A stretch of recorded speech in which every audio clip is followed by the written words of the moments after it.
দুপুরের মধ্যে 10 অঞ্চলে ঝড়ের আভাস।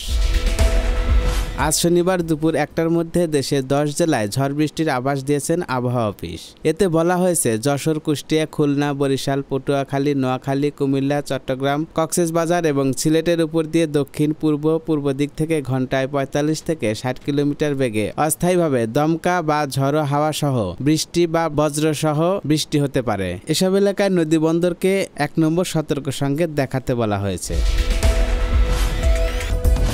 এদিকে রাজধানী ঢাকায় আজ হালকা বৃষ্টি অথবা বজ্রসহ বৃষ্টির সম্ভাবনা রয়েছে। তবে একই সঙ্গে দিনের তাপমাত্রাও সামান্য বাড়তে পারে বলে জানিয়েছে বাংলাদেশ আবহাওয়া অধিদপ্তর। ডেস্ক রিপোর্ট, গণমানুষের আওয়াজ।